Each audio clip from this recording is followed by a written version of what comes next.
going into the fourth hour today with Freeway Ricky Ross, if he can do it. And it's fortuitous that Ricky's on right now because they're trying to put him back in jail for going around and doing radio interviews. He's been told, don't do radio interviews anymore. Don't be politically involved. Don't talk about CIA drug dealing. Don't try to put community organizations together. Or we're going to spin that and put you back in prison. So he's facing that after decades in prison. He was the biggest narcotics trafficker in West Coast history. And Gary Webb's Pulitzer Prize-winning piece, Dark Alliance, exposed it was for the CIA. And, of course, Gary then was planning to come on my show soon. He had his new book coming out. And they shot him twice in the head and killed him, and it was ruled a suicide. And now Ricky joins us as a free man for now, and along with documentary filmmaker, Showtime film producer of American Drug War that I consulted on, Kevin Booth. And I appreciate Kevin contacting me to let me know this was going on so we could get Ricky on. Ricky, we appreciate you having the courage to come on this radio show today. Well, you know, Alex, you give me the courage. When I see people like you do what you do, it gives me the courage to stand up and do what I know that I'm supposed to do. Well, you do have a lot of courage, and I'm not going to sit here and judge you for a man who, saw prohibition of narcotics as a way to make hundreds of millions of dollars. As a young person, you've admitted it was wrong today, but the larger crime is the people that made them illegal to create the giant black market. Now, here you are all these years later. Geraldo Rivera goes to Iraq. They admit the troops are growing the opium, giving them the fertilizer, and shipping it out. Now, they can't hide it. They just admit it. They now admit Sinaloa cartel on the U.S.-Mexico border ships in tens of tons a month for 5 years, totally authorized, and then the ATF ships them guns. Goes back before Obama. They're not getting in trouble. But we're told you're the bad man, and now they're trying to throw you back in the slammer. Tell us what's happening with you, and recap for folks that don't know who you are, your story, sir. Well, you know, I grew up in South Central. I was illiterate, was trying to do the right things, you know, just looking for an opportunity. When I was coming up, jobs were rare. You know, Reagan had cut out all the programs that had once existed in my community that my brother had the privilege of getting. So there was no job. So basically what I was doing is just walking around the neighborhood looking for an opportunity. And I went to a guy, and he happened to be a drug dealer. And he told me, you know, what his plan was for me to make money.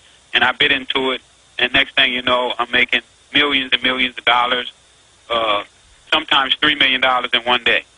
And, I mean, I got hooked on it. You know, I didn't know at the time the dangers of drugs. I had never seen anybody hooked on crack. You know, that was the beginning of the crack era. So, you know, I was pretty naive to what was going on. But that was before the crack zombies. But just to be clear, I've read news reports that it was upwards of 40 or 50 million a day. You're talking about the raw value, but is that incorrect? What I've read in Esquire and places that you were bringing in 40, 50 million sometimes a day. Well, this is what I took in. Now, when the people who I sold it to take it and break it down, you know, it accumulates value. Okay, please continue. Yeah, so what happened is that I just got involved. You know, 19 years old when I started, basically looking for an opportunity, and that was the first opportunity that I saw that was valuable for me, and I took that opportunity. I eventually got arrested.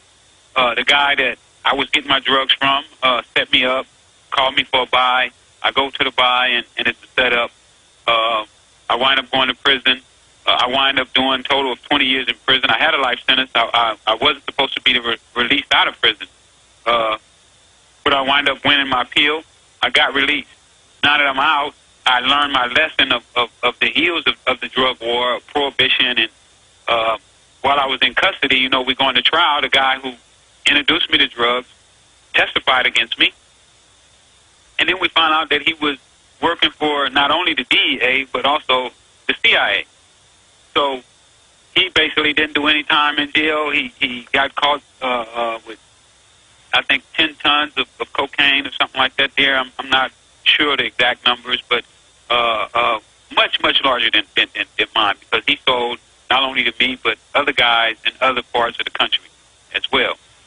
So when Gary broke the story and I found out everything that was going on, and then later on the CIA admits that they knew these guys were selling drugs, but they didn't authorize it, I'm like, wow, Rick, maybe you have been duped, because I felt I was a rebel. I thought that I was going against the government because I felt that the government had been holding me from other good things in life that they wouldn't let me enjoy. So I said, well, maybe this is just one of the things that they're trying to keep away from. Well, after I went to jail, and I said, you know what, man, you got to change your thinking. There's so many young black guys up in here that got caught up in this crack epidemic that, you got to stop this. You influence these guys to sell drugs, so now you got to influence these guys. And for those that don't know the whole story, you've now been out while you were in, but now while you're out, preaching against drug use and things like that, saying it's not cool, and now they're wanting to throw you back in jail. Absolutely. I guess they don't like you cutting in on their profits.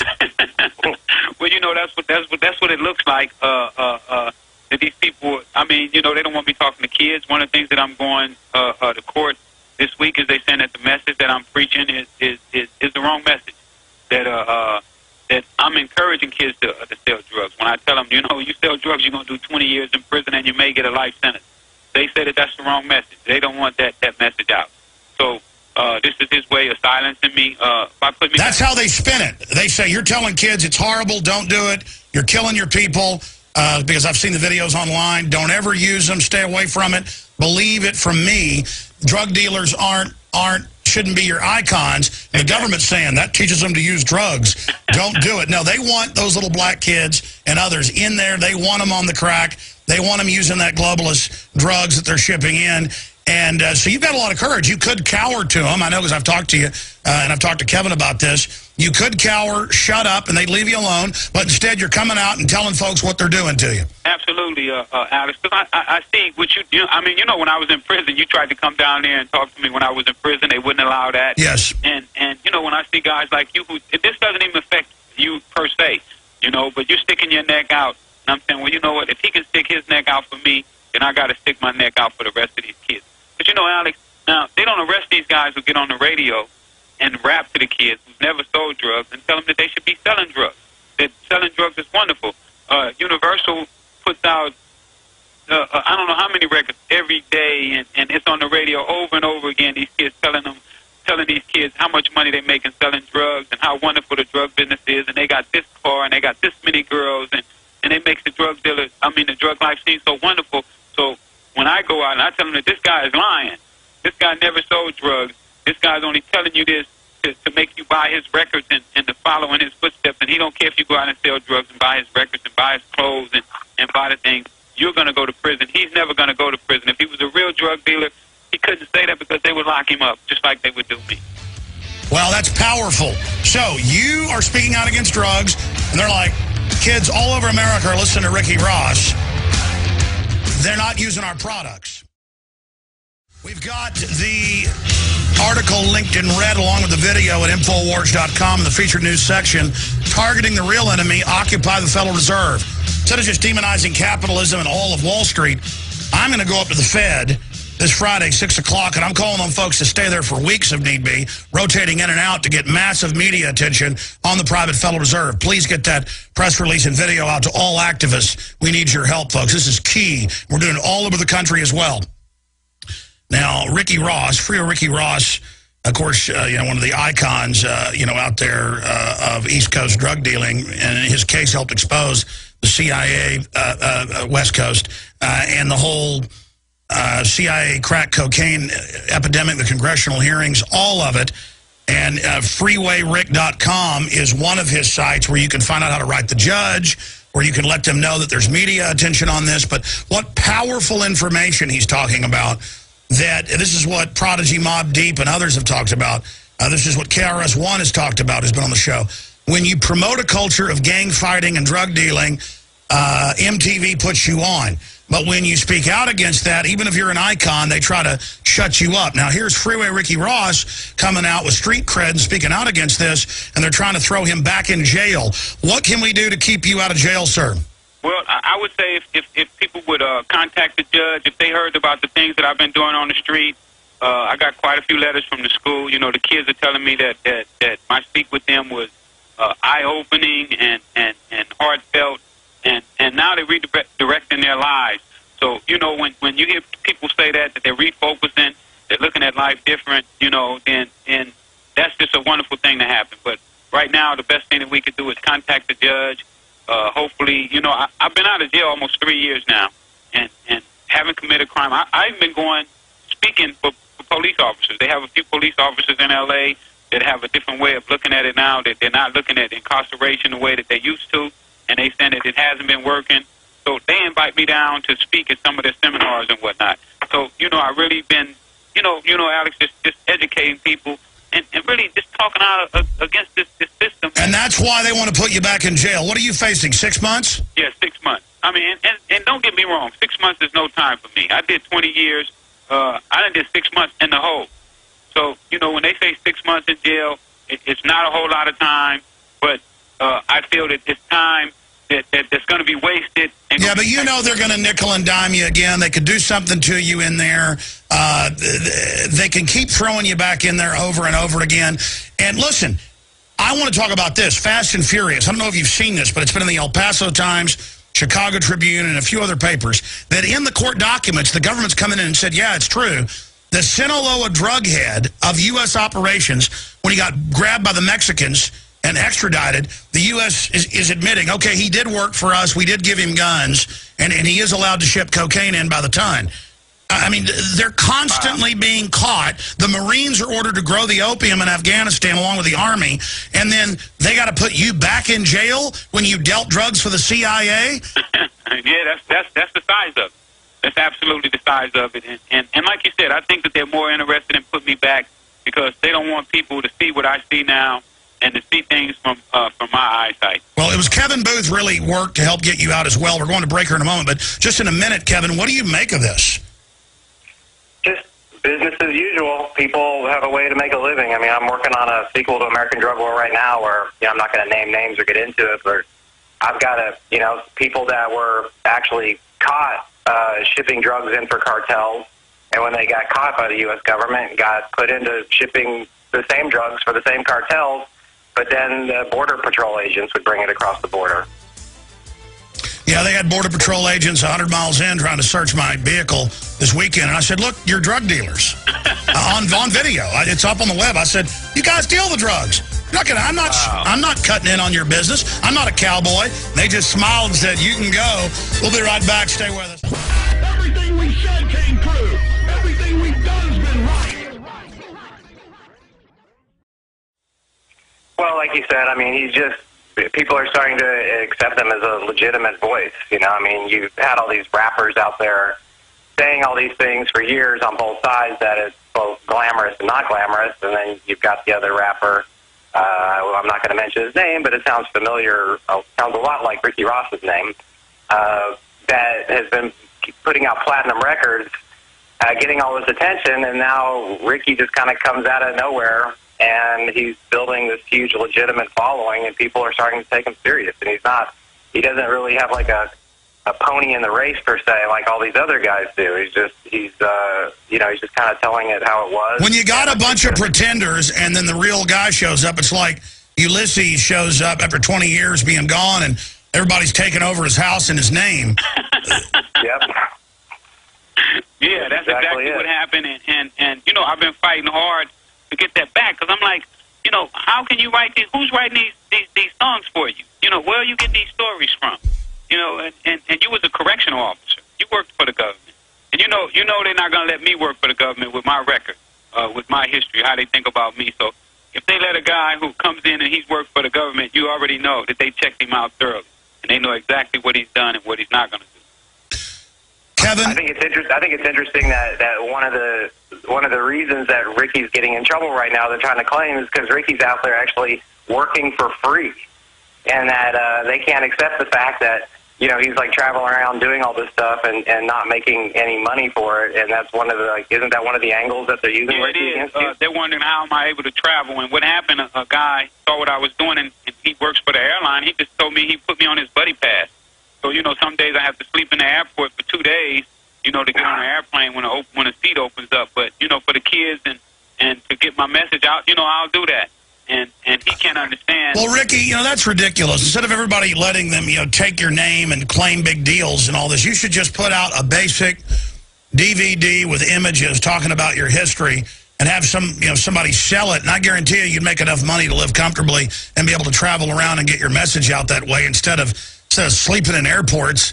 I mean, this is ridiculous. Yeah, it has been tough, Alex, but you know, I'm committed to doing this. You know, when I was in prison, when I was in prison, I told you that what I wanted to do and that I was going to fight against this drug war and with the message that they're preaching, you know, on our records and through our airwaves, because I believe that they're brainwashing our kids. You know, they're brainwashing our kids into believing that if you're not a drug dealer, that you're nothing. You're not important. And I think that that's wrong to teach a kid the way he's willing to die for it. You know, Alex, when I was coming up, I was willing to die for this drug stuff. And right now they're teaching our kids that if you don't have this, you're nothing. You're not important, so you might as well be dead. Wow. I mean, it's interesting. It's interesting if you look at the cartels. I don't know if you've studied how much about the cartels you've studied. That these guys actually build mausoleums for themselves over there with air conditioning, and it's actually become a culture over there in Mexico where they worship these guys that die at the age of 21, and it's all just celebrating like how much money they made and how quick they made it. And of course, all the kids want to be like these guys. What else? How can you blame them? Well, they've got a lot of Tejano singers pumping it up and making it sexy and cool, and that's all the CIA on record, making it glamorous, making it cool. Down in Mexico now, they're worshiping the skinny one, the Grim Reaper. And look, 40,000 dead in 3 years. I mean, this is worse than Vietnam per year. Ricky, I want to come back with you and Kevin and get back into this brainwashing the kids to use the drugs. You're exposing it. They want to throw you back in jail. This is a massive travesty. You also got to watch your back like Gary Webb. Stay with us. And I'll be back, of course, tonight, 7 o'clock with InfoWars at Nightly News at PrisonPlanet.tv. We got G. Edward Griffin on tonight. G. Edward Griffin on tonight with us. And then we're going to do an extended interview and air the rest of it Friday on the Nightly News. So G. Edward Griffin coming up tonight, PrisonPlanet.tv, 7 o'clock. Now, going back here, I'm going to try to shut up here for the last 10 minutes. And this is so important. Get Ricky on as soon as we can after this because I don't want him to get sent off to the Hooskow again because his testimony is so important and he's had courage. You were getting, sir, into the fact, and you're on record, I've seen the videos, criticizing the rappers, promoting the drug culture, and you're clearly saying this is brainwashing, selling it as cool. You're telling the kids it isn't cool, and they're trying to, and you've got the letters there on your site, they're trying to put you back in jail saying you're promoting a culture of drugs by saying in the drug war, which puts the money into it, which pushes the culture of drugs. They're saying because you want to end prohibition that you're a drug pusher again, and then let's expand on them not letting you on with John Stossel. Well, John Stossel had contacted me about, he heard me speaking on a NPR, I think it was, radio. And when I was on there, I talked about how if they take one drug dealer off the street, the demand is still there. So what winds up happening is from that one who controlled that area, now 10 guys want to take over that area.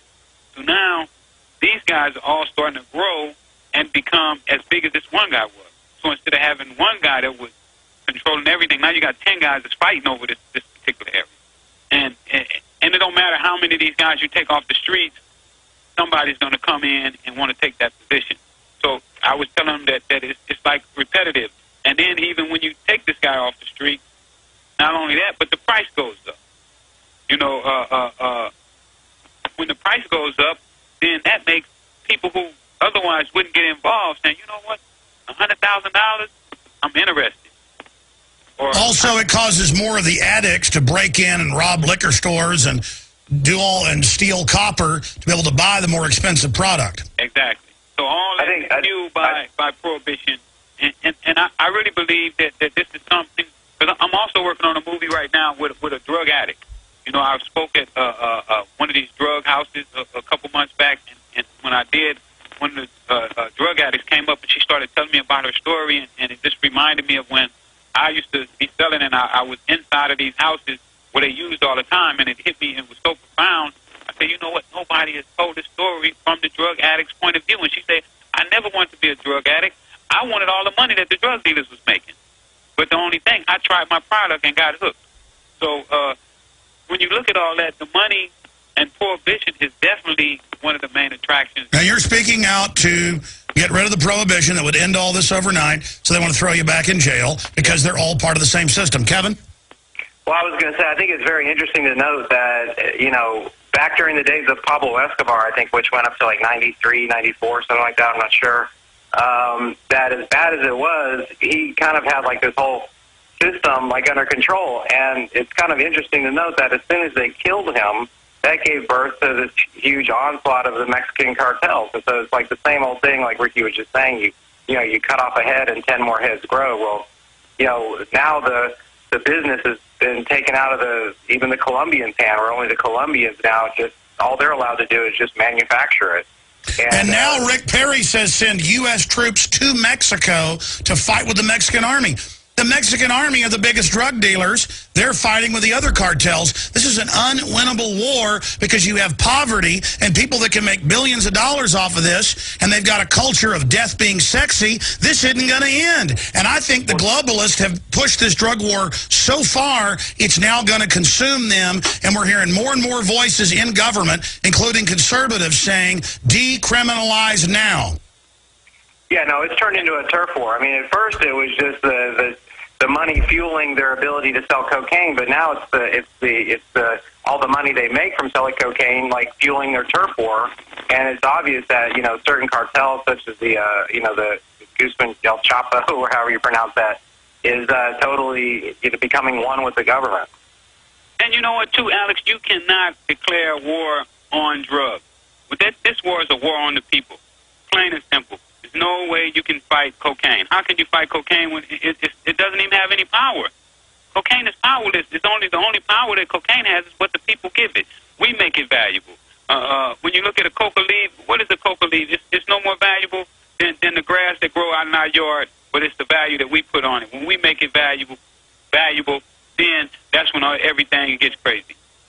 I just think that we need to start examining what an end to prohibition could really look like, because you always get the same thing. You know, people are like going, so you're saying that you should be able to buy crystal meth at a 7-Eleven and all this? I mean, I think people on our side need to start coming up with like a real definition of it's what Ron Paul says. I mean, you regulate it, and it's seen as a disease, and Europe's done it in most areas, and the use goes way down. So them claiming Ron Paul wants 2-year-olds to inject stuff. I can buy methamphetamine behind a 7-Eleven here in town.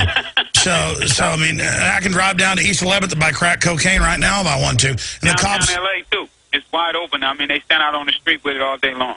Yeah, it's ridiculous.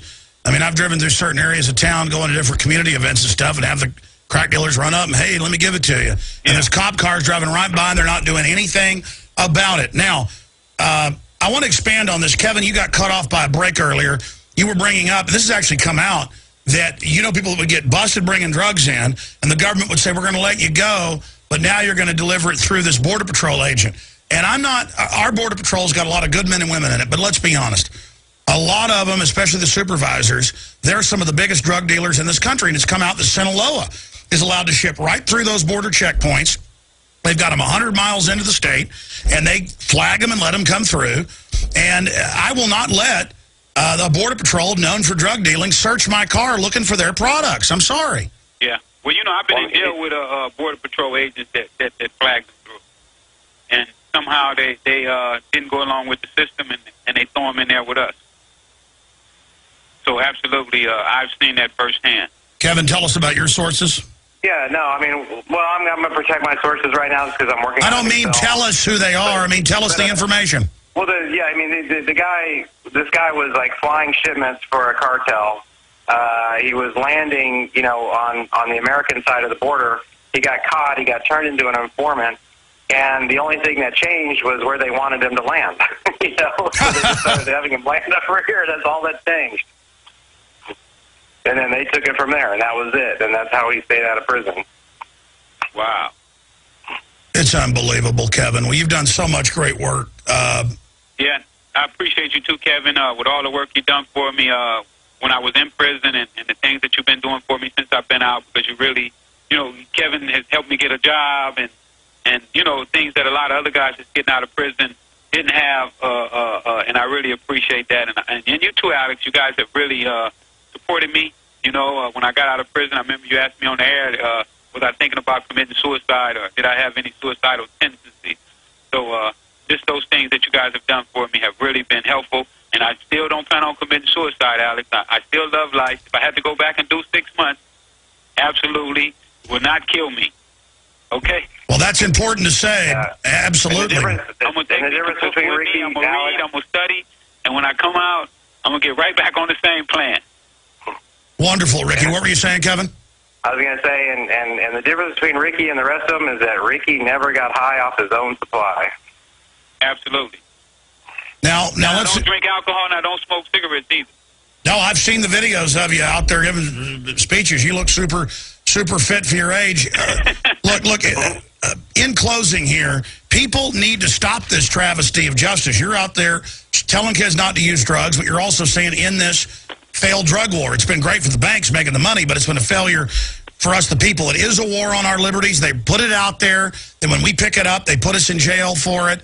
It'd be like if they said if you have a gray rock in your pocket, you go to prison. And then the government comes and dump trucks of gray rocks in front of schools. I mean, you know, that's the big criminal activity. So folks need to go to freewayenterprise.com or freewayrick.com. They need to go there. They need to send letters. And they need to also support what you're doing, Ricky. Thank you. Thank you so much. And I really appreciate everybody's support. And I won't stop doing what I'm doing. I love y'all.